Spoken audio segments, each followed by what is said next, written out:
9.7 en Riobamba, Democracia 920 AM y Democracia TV para todo el mundo.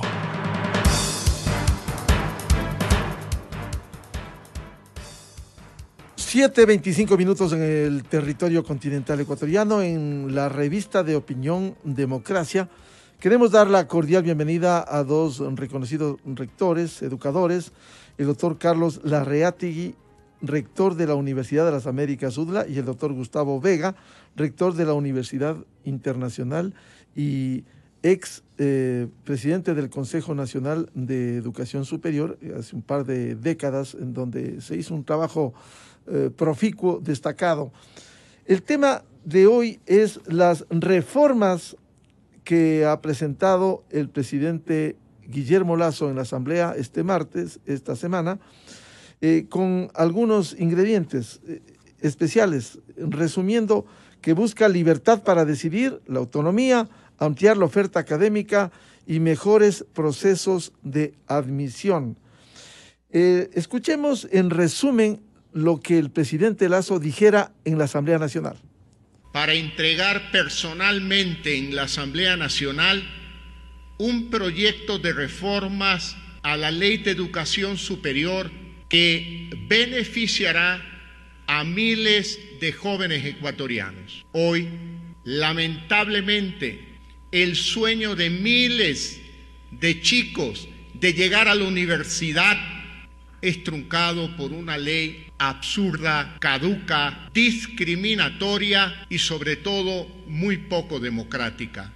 Por eso, entre todos, nos urge limpiar el camino para que nuestros bachilleres se conviertan en profesionales de la patria. Este primer proyecto de reforma se centra en tres aspectos fundamentales.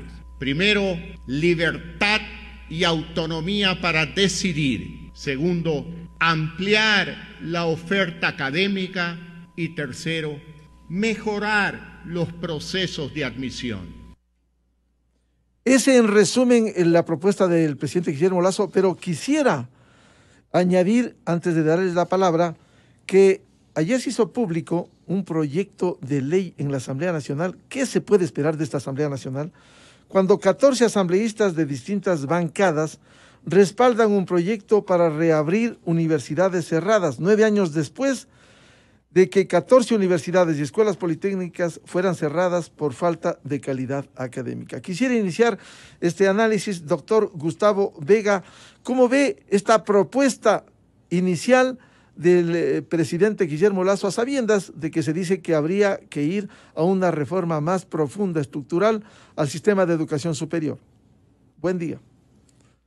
Buenos días, Miguel. Gracias por compartir este espacio, habiéndonos invitado con Carlos Larreategui, un educador de trayectoria, y con mi persona, que sin duda soy nada más que un aprendiz de la vida a través de las universidades. Yo diría que mi karma ha sido toda la vida la universidad.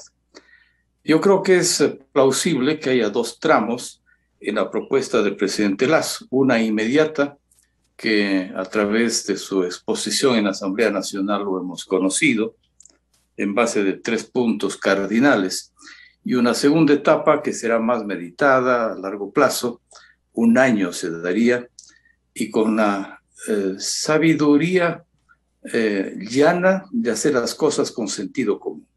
Yo saludo la propuesta del presidente Lasso, que a través de su proyecto de ley reformatoria de la LOES lo ha puesto en manos de la Asamblea.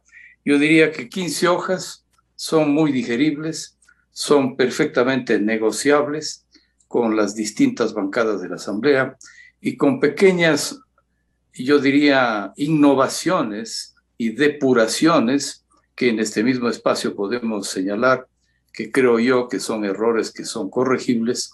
El macro de la propuesta es muy importante. Hay que mencionar que groseramente en el tiempo del presidente Correa metió sus narices en autonomía universitaria, un bien acrisolado por la historia de la academia de más de 1000 años de historia. a partir de la primera universidad que se creara en el mundo, en la ciudad de Fez, Marruecos, 300 años de Bolonia antes. Por tanto, la autonomía universitaria es un deber ser de la historia de la universidad acumulada. Pienso yo que precisamente por eso, más autonomía, admisión y nivelación con rostro humano para evitar una migración forzosa de los bachilleres hacia el extranjero, que no pueden trabajar ni estudiar, y por otro lado, una significativa reforma a cómo se conforma el Consejo de Educación Superior en las disposiciones transitorias. Es un esquema, un trinomio cuadrado perfecto, estupendamente bien preparado. Yo creo que hay que aportar en esta conversación algunos bemoles de cómo estaría constituido este nuevo Consejo de Educación Superior. Pero en la esencia es correcto. Se practicó un concurso bastante opaco para reemplazar a los consejeros académicos del CES y del CACES, el organismo de regulación y el de acreditación. Sin embargo, de no valorar apropiadamente los méritos de los concursantes, les pedían un examen jurídico que reciten de memoria como si fuera un tinterillo de cualquier notaría, aspectos de la Constitución de la República que muchos hemos repudiado. De la Constitución de Montecristi se derivaron, Carlos, Miguel, 200 leyes orgánicas que estamos atados de pies y manos, un verdadero grillete como el que tiene el alcalde Yunda. Pues así, 200 leyes orgánicas, una de ellas, la LOES, que precisamente ha sido una mordaza, una ley de la esclavitud, una carta de la esclavitud, haciendo una metáfora con el tiempo de García Moreno para las universidades, consultándoles aspectos de artículos de reglamentos de la ley de la Constitución que muchos repudiamos, haciendo malas preguntas en donde una sola no era la correcta, sino más de una. Y por otro lado, valorando muy poco un ensayo científico, proyectivo de lo que debería ser aspectos distintos de la vida universitaria. Un concurso opaco que finalmente a través de las disposiciones transitorias presentadas por el presidente da cuenta de que 5 miembros del Ejecutivo y 9 académicos por colegios electorales, universidades públicas, privadas y otros estamentos de la vida nacional. Podemos corregir algunas de esas cosas más adelante en la conversación, pero lo macro, 5 del gobierno y 9 académicos, más un estudiante con voz, yo creo que asegura una propuesta más madura de una ley que después de un año, que este Consejo nuevo estará determinando en contacto con las universidades y los institutos, avisora mejores tiempos para la Universidad Ecuatoriana. Doctor Carlos Larreategui, muy buen día. El doctor Gustavo Vega ha destacado de primera mano que es un hecho loable estas reformas. Sin embargo, se debiera ir mucho más allá en el camino cuando hemos visto, como bien señala Gustavo, la ley de educación superior vigente desde octubre del 2010 fue nefasta. Ese factor, por ejemplo, de tanto trámite engorroso, cómo corregir y en lugar de dejarle a la universidad que investigue, que enseñe, que emprenda. Carlos, buen día.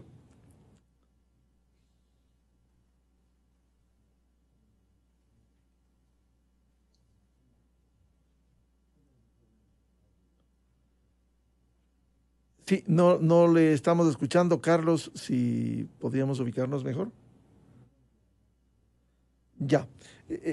Decía mientras retomamos el contacto con Carlos que estas reformas que decía el señor rector de la UIDE, expresidente del CONESUP, es loable. Sin embargo, habría que ir mucho más allá siendo importante partir de esto que ha propuesto el presidente Lasso con esos tres ejes fundamentales: libertad para decidir con autonomía, ampliar la oferta académica y mejores procesos de admisión.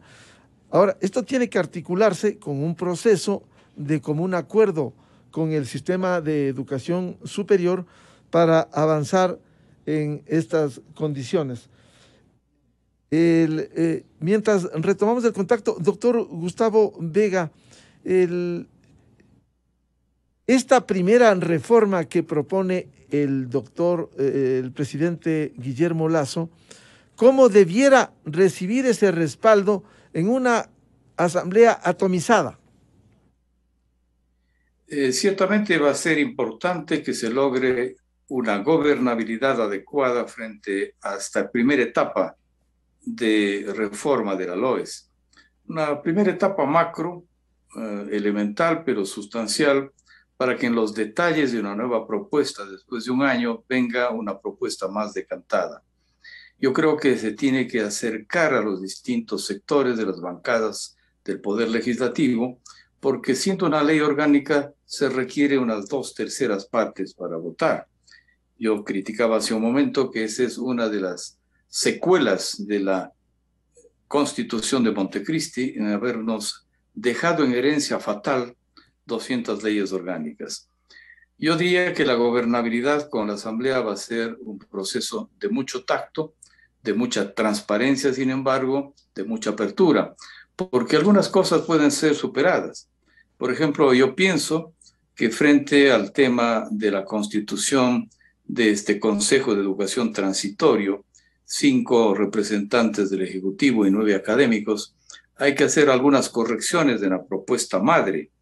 Por ejemplo, 4 miembros de las universidades públicas, siendo una de esas curules de las escuelas politécnicas del país. Tenemos la Escuela Politécnica Nacional, la ESPOL, la Escuela Politécnica del Ejército, la ESPOCH en Riobamba y la SPAM en Calceta, Manabí. Ellos podrán escoger uno de ellos para los 4 miembros de las universidades públicas. Yo creo que en el caso de las universidades particulares es también importante que se haya dado una curul. Uno de los 3 deberá ser de las universidades cofinanciadas. Hay un representante de los institutos particulares y un representante de las universidades de posgrados, que son 3, la Andina, la Flaxo y el IAEN, y un estudiante con voz. Yo creo que hay que afinar algunos errores.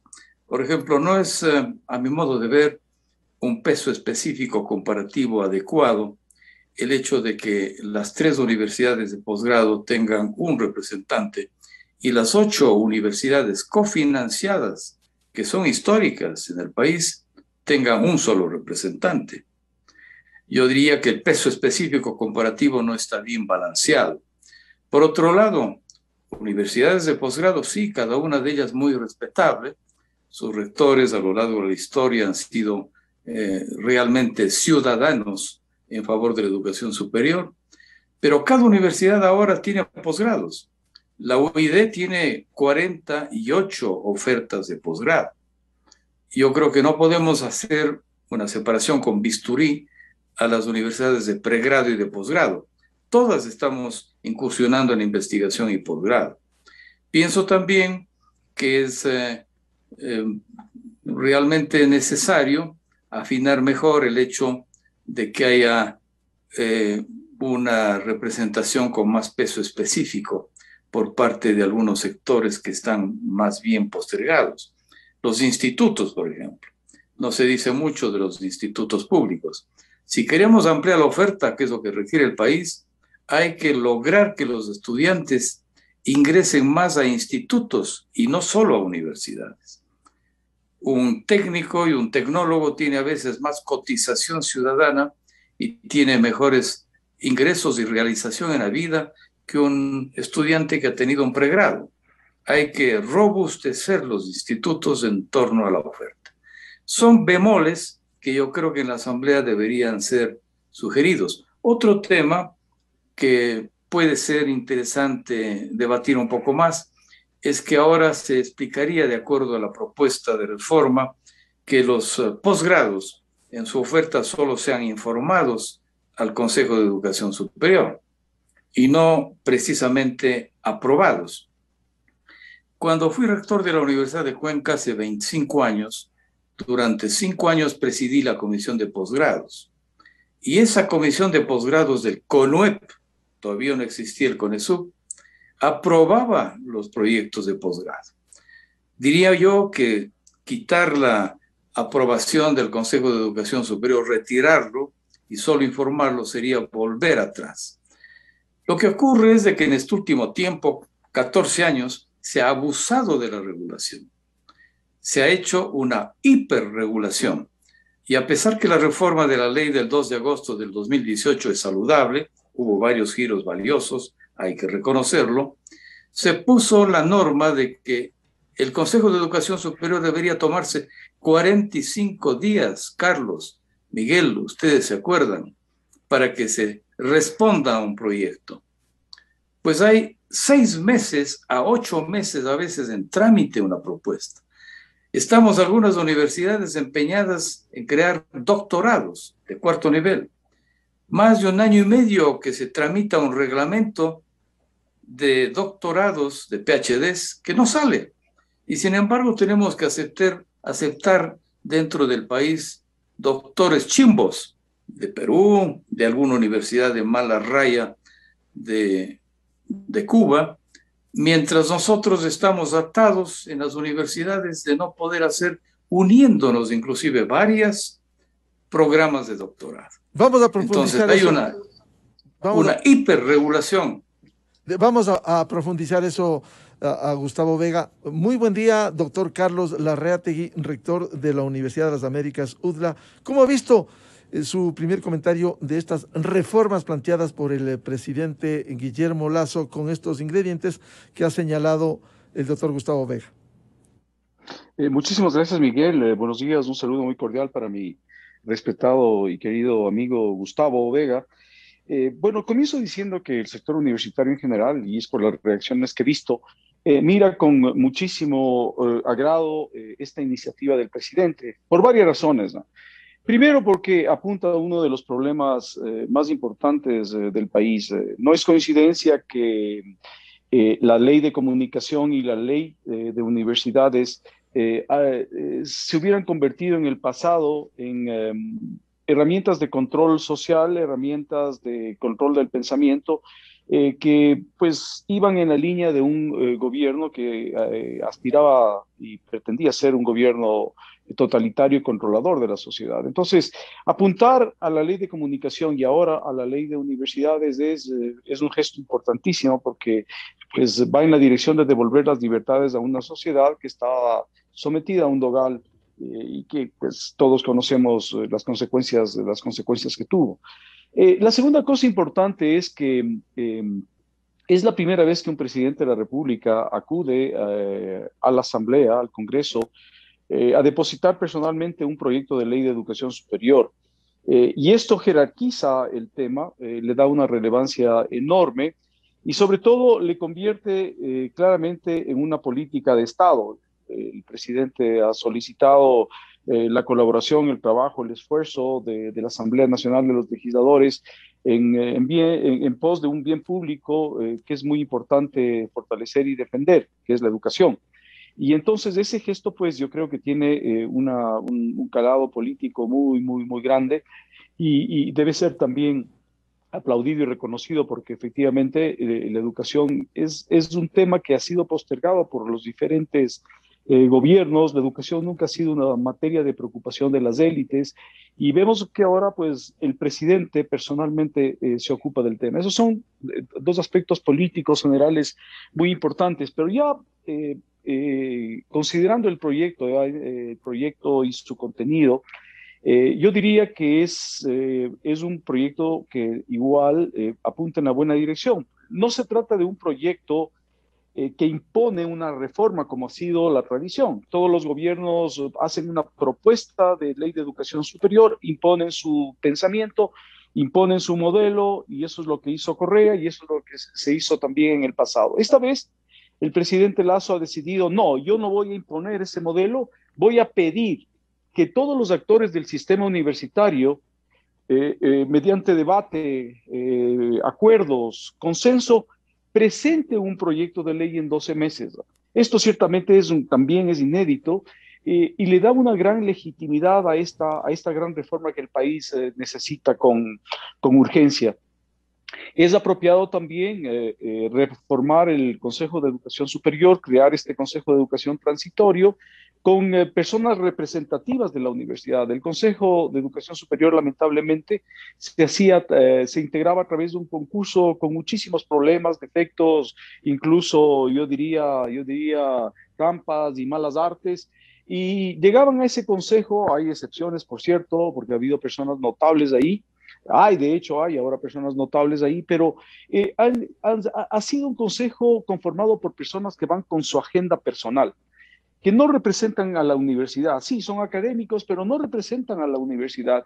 Y muchas veces van con sus prejuicios, con sus pequeñas venganzas, con sus formas personales de ver las cosas, para tratar de castigar a las universidades, porque la Ley de Educación del 2010 es una ley que, como decía, apuntaba al control social y que está llena de castigos, de premios, de sanciones, de controles. Y claro, lo que ha sucedido es que la universidad en estos años ha quedado rezagada. Entonces hay dos aspectos muy negativos del modelo de educación, del modelo educativo que nos impusieron en el 2010. Uno, que han quedado cientos de miles de jóvenes excluidos de la educación. Y dos, que el país ha quedado rezagado con respecto al mundo. Mientras las universidades del mundo que tratan de ir y que no pueden, a pesar de todas las libertades que tienen, a la velocidad de la sociedad del conocimiento, nosotros estamos aquí atados de pies y manos. No podíamos ofrecer, por ejemplo, pues, posgrados ágiles o cursos en línea porque los requerimientos del CES eran absurdos. Mientras las universidades internacionales, me refiero a las que están en el extranjero, que ya compiten con las universidades nacionales, pues pueden ofrecer toda clase de programas sin estas restricciones, ¿no? sin estas bridas que pone el Estado ecuatoriano. Entonces, esa falta de comprensión y ese afán por controlar y castigar a las universidades ha pasado una factura muy grande. Solamente le doy un dato. Hubo dinero como nunca y el Estado invirtió en las universidades como nunca. Pero al final del camino, al final de esos 10 años, la universidad pública educa a menos estudiantes. Su participación básicamente bajó del 64% de la población universitaria al 54%, a pesar de todo el dinero. Un modelo absurdo que bueno, ya entraremos en los detalles, que privilegiaba una investigación sin ninguna relevancia y que mató de alguna forma o debilitó la docencia y la formación profesional y dejó en la calle a miles de jóvenes. Pero bueno, en todo caso, este es un gran esfuerzo por ubicar a la Universidad Ecuatoriana en el siglo XXI, a la altura de los tiempos, y lo que está haciendo el presidente Lasso es entregando esta responsabilidad a las universidades. Nosotros siempre nos quejamos, nosotros siempre protestamos, es hora de que actuemos. Y el proyecto de ley que se ha presentado justamente va en esa dirección, a que los actores de las universidades, sus protagonistas, asuman esta responsabilidad, conciban un proyecto de ley y sitúen a la Universidad Ecuatoriana donde debe estar. Así es que realmente es positivo y es algo que las universidades saludamos con muchísimo optimismo. Doctor Larriategui, más allá de este primer comentario sobre el proyecto de reformas a la LOES, ¿cómo ir más allá, más adelante, para, por ejemplo, eliminar esos trámites engorrosos que han sido de la hiperregulación que usted señala? Efectivamente, yo creo que hay dos esfuerzos aquí que se debe hacer y yo creo que el gobierno tiene claro eso. El primero es desmontar toda esta maraña de regulaciones, normas absurdas que el CES creó a través de sus reglamentos. Ese es yo creo que es el primer desafío, y con un CES transitorio que tenga claro ese propósito, ese objetivo se puede lograr. Y el segundo, ciertamente, y el más importante, es formular este proyecto de ley, ¿no? Dando y devolviendo a las universidades autonomías. Yo tengo ahí una pequeña diferencia con Gustavo. Yo creo que las universidades acreditadas que han sido ya probadas en su calidad, que ya han sido probadas en su oferta adecuada, deberían tener, como en cualquier parte del mundo, la posibilidad de dictar, desarrollar y plantear planes y programas sin autorizaciones previas, que son el problema. No hay capacidad operativa en el CES y en el Estado para aprobar tantas carreras. Y el mundo actual, tan innovador, exige que se oferten carreras y programas todo el tiempo y que haya innovación. Esa es otra de las cosas. La universidad básicamente está con el mismo stock de carreras de hace 10 años, mientras el mundo se dirige por diferentes causas. Entonces, yo creo que la universidad debería tener la responsabilidad, más que el derecho, de de concebir y ofrecer carreras y programas y someterse ciertamente a la acreditación y a un control de calidad ex post. Pero el problema y la trampa está precisamente en algo que suena bien en teoría, pero que en la práctica no funciona, en el hecho de que se tenga que pasar por una autorización previa que, como bien decía Gustavo, puede tomar incluso más de esos 8 meses, y que hace que la universidad camine a paso y a ritmo de tortuga. Entonces, yo creo que precisamente si la universidad está acreditada y si la universidad ha sido sellada como una institución de calidad, pues tiene la responsabilidad y el derecho de concebir estos planes y programas y someterse a cualquier control. Aquí debería combinarse una ecuación donde exista una libertad académica en todo el sentido de la palabra, y por otro lado, un control de calidad que lo ejerce ciertamente el CASES, ¿no? Libertad y control de calidad creo que es una ecuación que puede hacer que las universidades funcionen bien y que respondan a las necesidades de la sociedad y del mundo. Entonces yo creo que esos son los desafíos que tiene el nuevo CES, pero sobre todo las universidades. O sea, ahora realmente tenemos que pasar del lado de la queja y de la protesta al lado de la acción y al lado de la asunción de responsabilidades, y me parece que eso va a ser bueno, además de que la experiencia que hemos tenido en estos años como universidades nos va a permitir, creo, cifrar un proyecto adecuado que vaya a la altura de los tiempos, ¿no? Doctor Carlos Lariati, este primer proyecto que presenta de reformas a la LOES el presidente Guillermo Lasso, como bien decía el doctor Gustavo Vega, va a requerir, al ser ley orgánica, va a requerir 92 votos en la Asamblea, con una Asamblea atomizada. ¿Usted cómo ve esta necesidad de que respalden por el bien del país los legisladores? Sí, efectivamente es un momento complicado y la composición de la Asamblea es compleja, pero yo creo que ahí las universidades debemos unirnos, debemos empujar esto, y me parece que la Asamblea va a responder a las necesidades del sistema educativo. Yo creo que la Asamblea no puede ver a este proyecto como un proyecto de un determinado gobierno, no, este es un proyecto que debería ser concebido como algo del sistema de universidades, ya que la gran reforma se va a hacer con los actores universitarios. Esta es una pequeña reforma que viabiliza la gran reforma. Entonces yo no veo realmente argumentos que puedan haber en la Asamblea para detener un proyecto de esta importancia, pero va a depender también de las universidades, de los actores universitarios, empujar esto en la Asamblea Nacional para que haya la comprensión de este problema. Muchas veces no se entiende lo que ha pasado en el ámbito universitario en estos últimos años, y realmente, como decía Gustavo, esto ha sido una carta de la esclavitud, el castigo, el sometimiento, la persecución, sobre todo a ciertas universidades, a ciertos personeros, ha sido implacable. Y básicamente se inscribía dentro de este proyecto de control social. Entonces, lo que hemos vivido en las universidades, que quizá no saben muchos, es muy duro, y realmente ha incidido sobre todo en el desarrollo y en las oportunidades de la juventud. Entonces, la Asamblea tiene que comprender este drama que ha vivido la Universidad Ecuatoriana, y que necesita también hacer estos cambios para que el país pueda realmente salir adelante y no quedarse rezagado como estamos en este momento. La brecha con el mundo exterior en términos educativos, en términos universitarios, se agranda cada día justamente por una ley inadecuada, una ley política, una ley que apuntaba simplemente al control, al autoritarismo, y es hora de que nos despojemos de todas esas cadenas para que realmente la universidad pueda trabajar bajo el principio esencial de libertad, que ha sido realmente lo que le ha permitido desarrollarse a lo largo de los siglos, ¿no? Doctor Gustavo Vega, como bien se ha dicho esta mañana, en el proyecto del gobierno se eliminan los informes anuales que se debían remitir al Consejo de Educación Superior, el CES, así como los informes de auditoría externa, pero quizás una expectativa de los estudiantes en el país quienes desean acceder a un centro de educación superior es ampliar la oferta académica y mejores procesos de admisión, como ha planteado el presidente Lasso.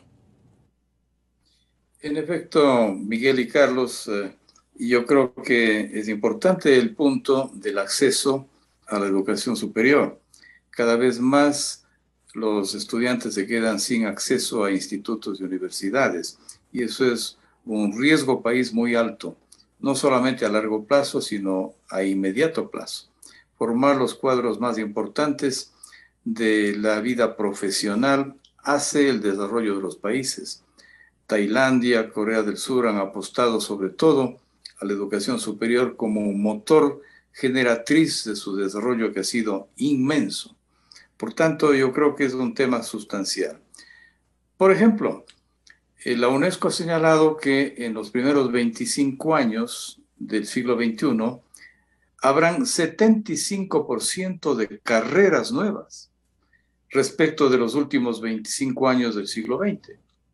Y sin embargo, el CES nos impuso un reglamento de nomenclatura de los títulos. Nos ponen en una camisa de fuerza cuáles títulos les parece. Por cierto, no todos los miembros, coincido que hay gente muy valiosa en el CES, pero una visión ya generando en decisión plenaria algo que rebasa la lógica. Tenemos que ampliar la oferta, crear nuevas titulaciones, profesiones que no sean tradicionales. La innovación es clave. Si es que la compañía Eastman Kodak, que tuvo su asiento en la universidad primero y luego en toda la ciudad de Rochester, Nueva York, no Rochester, Minnesota, allí está la Clínica Mayo. En Rochester, Nueva York, se creó la compañía Eastman Kodak y ranqueó primero en el mundo, una capacidad de generar casi un monopolio de la fotografía mundial. Sin embargo, se obstaculizó su desarrollo por no tener acceso a la innovación. Y este rato esa compañía está en el cementerio. La innovación es clave para superar el riesgo de perecer. Por eso es que necesitamos más aliento, más oxígeno, libertad, es la palabra, para que la autonomía, que es un activo fijo milenario ya de la universidad planetaria, se ejerza. Por eso es que creemos que la oferta, inclusive en tiempos de pandemia, nos ha impuesto la lógica de una educación virtual, educación en línea. Y sin embargo, nosotros tenemos que pasar por cribas muy intensas, mientras algunas otras universidades transnacionales tienen automáticamente la autorización para ejercer como una colonia en el país. Hay estudiosos del proceso de la neocolonización, estudios postcoloniales de la India.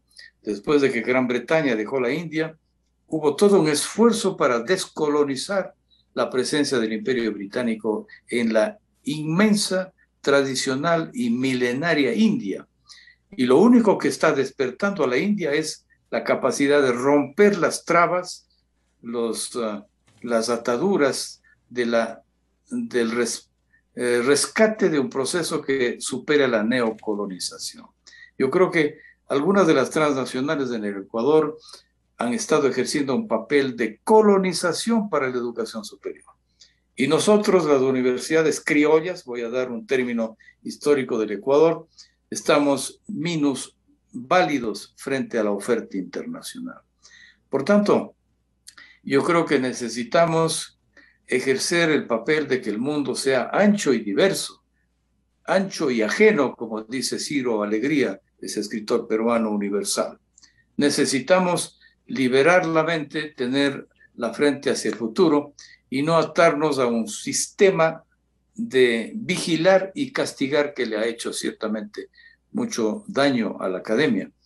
Miren ustedes que inclusive la dicotomía entre educación pública y privada ha afectado a la Universidad Indígena Mauta Iguasi, que la restituyó de las cenizas la reforma de la ley en agosto del 2018, correctamente rehabilitada. Ellos piensan en una universidad comunitaria, que es una especie de valor agregado entre lo público y lo privado. Y no pueden ellos encasillarse con las lógicas occidentales en una cosmovisión distinta. Por tanto, se necesita libertad para que cada mundo universitario que es diverso proceda de acuerdo a su visión, su misión, sus objetivos. Eso sí, siempre buscando la calidad, la pertinencia. Un error de buena fe del proyecto del presidente Lasso es haber marginado el concepto de internacionalización. Señala con pertinencia que el salto cualitativo debe girar en torno a la solidaridad, a la calidad y la pertinencia. Pero falta un concepto que ya la Universidad Mundial a través del UNESCO lo ha acuñado, lo que señalaba Carlos, la visión de mundo de la universidad, lo que se llama la internacionalización, en donde haya programas compartidos entre universidades de otro continente, de otro país como el nuestro, que haya doble titulación, titulación dual. Cuando fui presidente del CONESUB, se acordará Carlos, con el respaldo de él, ya como académico y como rector de la UDLA, generamos las condiciones para que hayan decretos de titulación dual y de doble titulación, para que los estudiantes puedan trabajar, migrar y comparecer ante culturas distintas. No vivimos un mundo cerrado. La aldea es global, siguiendo un clásico de la sociología y la politología mundial. La aldea global hace que haya creado Europa un espacio común de educación superior, el programa Erasmus, por ejemplo, para que estudiantes de un país de Europa circulen por otro y que tengan acceso inclusive a trabajo en otros países de la Unión Europea. En eso estamos totalmente rezagados y creemos que es necesario apostar por un mejor porvenir. Doctor Carlos Larreategui, ¿cómo lograr esos principios que establece en esta reforma el presidente Guillermo Lasso, ampliar la oferta académica y mejores procesos de admisión?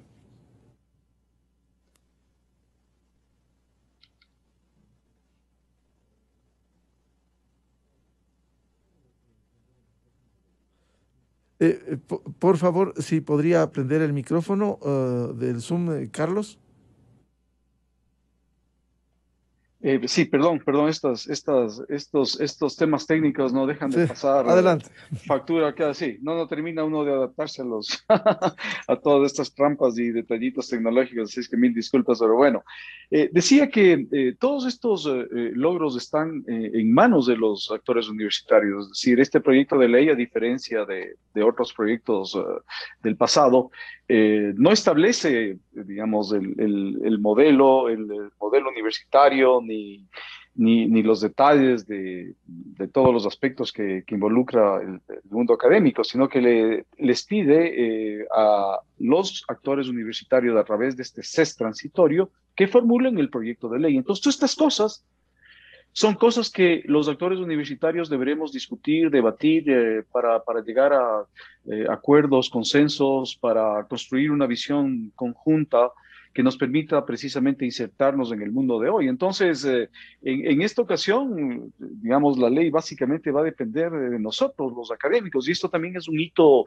es un hito que vale la pena resaltar, porque como decía al inicio, generalmente los gobiernos de turno se encargaban de formular todo el modelo de universidad y se encargaba de elaborar todos los detalles como la oferta académica, como tantas otras cosas. Pero esta vez no, esta vez se pide, como siempre hemos reclamado nosotros, se pide a los actores universitarios que formulen el proyecto de ley. Entonces, yo creo que la primera cosa es que las universidades asuman responsabilidad sobre este proyecto. Este proyecto debería ser de las universidades ecuatorianas, no solo del gobierno. Segundo, creo que estos actores universitarios deberían unirse, organizarse y empujar en la asamblea la aprobación de este proyecto, la creación del CES transitorio, y también los actores universitarios deberían inmediatamente formar mesas de trabajo, formar círculos para debatir intensamente la nueva ley. Yo creo que si es que esta nueva ley ha sido lo suficientemente debatida por los actores universitarios, ha sido avalada por los actores universitarios, realmente es una ley que viene para quedarse, que es lo que nosotros hemos querido, y que es una ley que no estará al vaivén, esperemos, de las condiciones políticas, que es lo que ha hecho que la universidad, de alguna manera pierda su camino. Yo recuerdo efectivamente hace 15 años, Gustavo ya tenía esta visión de la internacionalización, de la doble titulación, y con la ley de 2010 sufrimos un retroceso absoluto, un retroceso total. Y pues la ley de los señores Correa y Ramírez nos impidió hacer todas estas cosas y básicamente cerró al Ecuador. Mientras efectivamente en el mundo pasaban una cantidad de cosas, aquí nos quisieron someter y nos quisieron, levantaron una gran muralla para las universidades, pero yo creo que todo esto se inscribe y se explica por este afán que tenían de controlarlas y de ejercer a través del control del pensamiento el control social. Esto tenía fines y consignas políticas, sin duda. Entonces, me parece que es la oportunidad que tenemos. Esa ley realmente es nefasta, pero sigue vigente, a pesar de que hubo una reforma en el 2018. Esta reforma fue incompleta, apuntó solamente a ciertos temas que eran muy importantes, pero insuficientes. Entonces, esta es la gran oportunidad que tenemos y es la oportunidad para los actores universitarios, y no podemos ahora nosotros deslindarnos de esta gran responsabilidad que se nos está entregando. Así es que creo que está en manos de las universidades esta vez el hacer las cosas y promover una reforma que sea duradera y que actualice el sistema universitario ecuatoriano e inserte al país en el mundo. Muchas gracias a Carlos Larriati. Quisiera plantearle al doctor Gustavo Vega un hecho de coyuntura. Ayer se hizo público en la Asamblea Nacional que 14 asambleístas de distintas bancadas respaldan un proyecto para reabrir universidades cerradas 9 años después que 14 universidades y escuelas politécnicas fueran cerradas por falta de calidad académica. ¿Qué piensa, doctor Gustavo Vega, sobre esta acción política en la Asamblea? Miguel y Carlos, yo creo que es un tema que obedece a una ley universal, la ley de acción-reacción.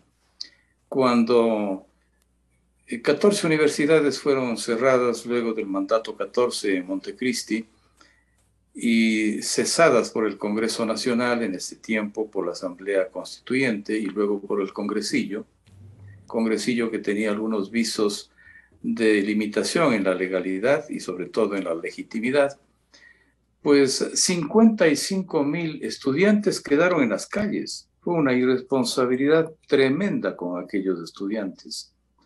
Por cierto que había una posibilidad de que ellos golpeen puertas de otras universidades para ser incluidos, pero con un déficit tremendo de recepción por parte de los que fueron dejados literalmente en la calle. 55,000 alumnos. Fue un crimen con sus letras, un crimen contra lesa humanidad, contra lesa estudiantes. Por cierto que las universidades cesadas, a veces, algunas de ellas se debió a un matiz político, una especie de vendetta, porque eran de alguna manera sus representantes contestatarios al gobierno de turno. Otras universidades recién creadas. Por ejemplo, yo he visto con buenos ojos que no se produzca una acreditación de las universidades que tengan menos de 5 años. Algunas jóvenes que nacieron de la mano del gobierno reciente, se les ha dado el chance de que crezcan para que se pueda buscar una mínima capacidad de tiempo para poder leudar en su oferta académica, en su vida universitaria.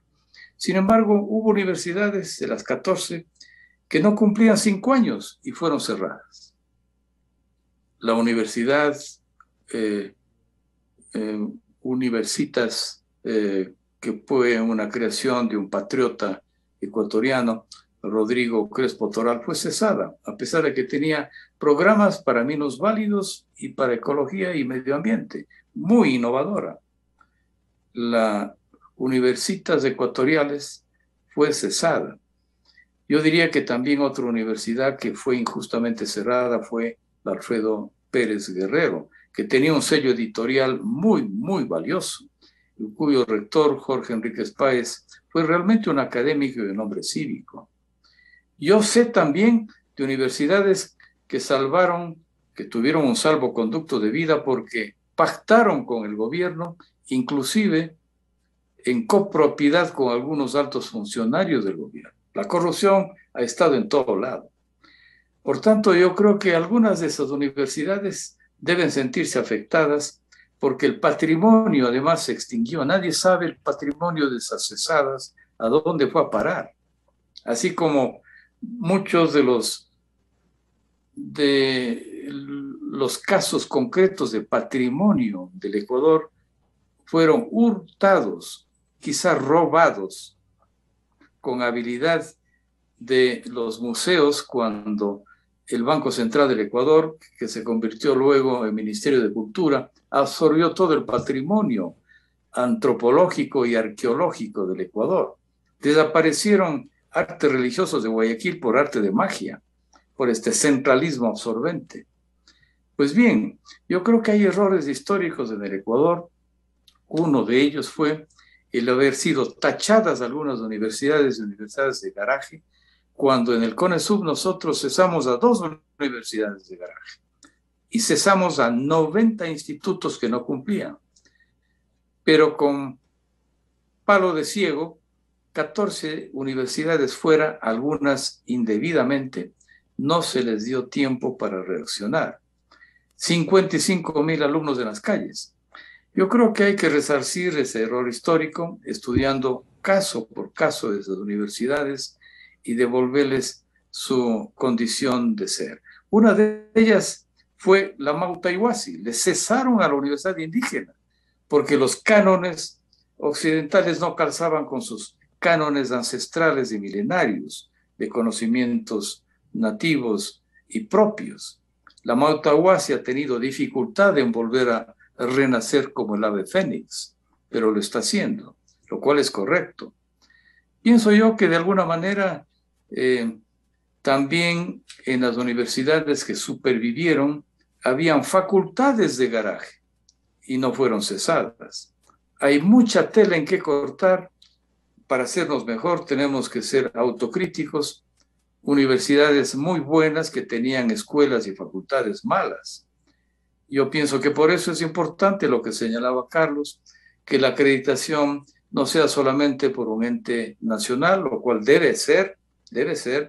En la Constitución del 98 fui asambleísta, creamos el entonces CONEA para que pueda acreditar a las universidades. Luego se convirtió en CEACES y CACES por este prurito de los ecuatorianos de cambiar cada 8 años la Constitución y las siglas también de paso. Pues bien, yo creo que la necesidad de que haya una acreditación nacional es correcta, pero la necesidad de una acreditación internacional es sustancial, ambas, para que universidades, carreras y escuelas, proyectos, programas concretos sean acreditados por entes de mayor experiencia a nivel internacional. Allí está, diríamos, la búsqueda de una calidad. Miren ustedes que por alguna razón en el último congreso, en el último concurso fallido para el CES y el CACES, se presentan como 50 postulantes para el CES y un puñado que escasamente reflejan el número de dedos de la mano para el CACES. Y algunos miembros del CACES inclusive presentan papeles para el CES, porque posiblemente saben que la acreditación es un proceso que si no tiene la suficiente validez moral, académica y la rigurosidad, tiende a colapsar. Aquí en la propuesta primaria del presidente Lasso, no toca nada del tema del CASES y de la acreditación. Eso vendrá ya en la segunda etapa después de 12 meses. Pero hay que echarle diente a ese tema porque la acreditación nacional, pero sobre todo acompañada de la internacional, debe ser el futuro de la calidad que deben tener las universidades. Doctor Carlos Larreategui, esta opinión respecto de este proyecto de reforma de ley orgánica, dice, rehabilitación y reapertura de estas instituciones. 14 asambleístas de distintas bancadas respaldan el proyecto para reabrir universidades cerradas.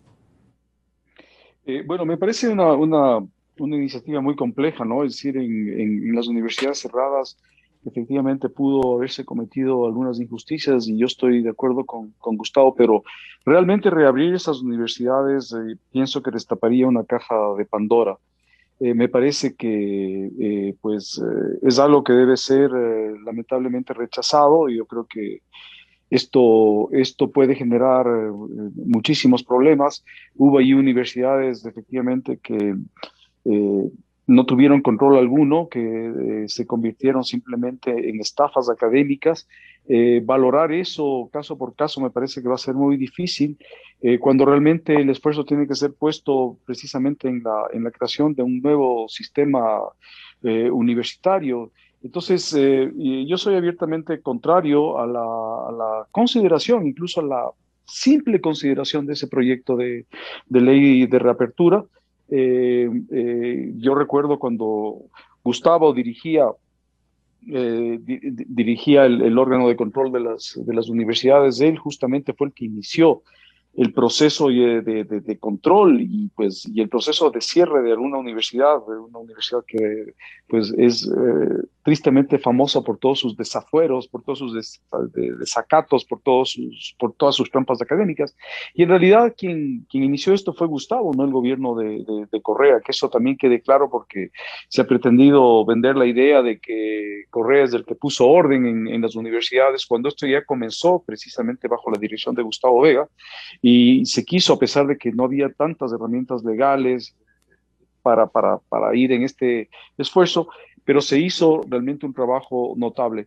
Yo sería contrario desde mi punto de vista personal, esta es una opinión mía, por supuesto, yo sería muy contrario a considerar si quiere ese proyecto. Me parece que esto puede generar una cantidad de problemas y sabemos precisamente cómo se manejan en la Asamblea estos temas políticos. Yo no creo que en la Asamblea se pueda realmente hacer una buena valoración de estas universidades cerradas. Me parece que ahí simplemente van a primar otros intereses y que esto va a dañar enormemente al sistema educativo ecuatoriano. Por lo tanto, yo sería de la idea de que se rechace de plano ese proyecto que están presentando estos legisladores.